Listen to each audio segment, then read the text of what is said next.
Terima kasih kepada korang yang dah komen macam-macam apa pilihan rim yang paling sesuai dekat Ativa Zik. Zik memang tak boleh fikir dah rim apa yang Zik nak pakai untuk Ativa Zik. Lepas tu Zik balik tidur malam tak nyenyak fikirkan apa rim yang sesuai untuk Ativa Zik ni, dan hari ni Zik pergi balik ke Ahmad Sporting Garage untuk pakai rim pilihan Zik di Ativa ni. Apa rim yang Zik pakai? Jom kita tengok. Jadi rim apa pilihan Zik tak ada dalam video yang sebelum ni. Rim ni iaitu TC105X yang flow forming. Masya Allah, lawa warna dia. Ini adalah Hyper Black kan. Dia punya spek dia 8JJ ET38. Nanti buka jap tengok. Warna Hyper Black ni memang tak menghampakan Zik lah. Sebabnya dia tak gelap sangat, dia tak terang sangat. Jadi dia sesuai untuk kereta yang macam Ativa Zik warna putih. Dia ada cap, pakai cap white spot, memang ada dapat sekali. Selalu kadang-kadang ada yang kita beli TC105X tak dapat cap sekali. Tapi yang ni Zik dapat cap dia sekali. Baik, jadi kata hari tu yang kita test banyak-banyak macam-macam rim tu semua tak jadi lah. Kau lah, aku dah acu sampai 10 ke 12 model. Last kali kau pilih ni. Kau rasa baloi tak penat aku tu? Tapi baloi lah aku beli kan. Baloi lah, boleh lah kan. Baloi ada beli. Tak sesi aku setting 12 rim tu. Jom saksikan kita pasang barang ni dekat Ativa. Tapi jap, Wet Forge nampak lawa agak Yang baru tu. Nak tukar rim takkan nak pakai donut standard lagi.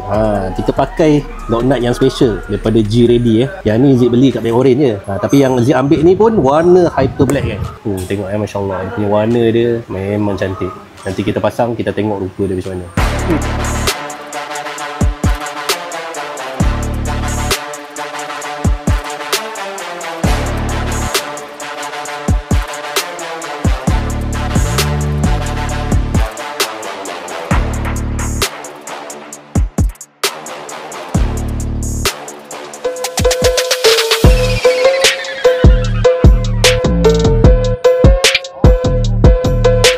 Akhirnya lawa rim ni. Lawa. Puas hati tak? Puas hati. Cuma yang peliknya, kenapa bila tukar rim nampak macam rendah semacam ni kata ni? Tukar rim nampak rendah? Ya aku pun tak tahu lah. Kau dengan aku campak kereta kat belakang, pasang-pasang aku biar. Dah siap aku tengok balik.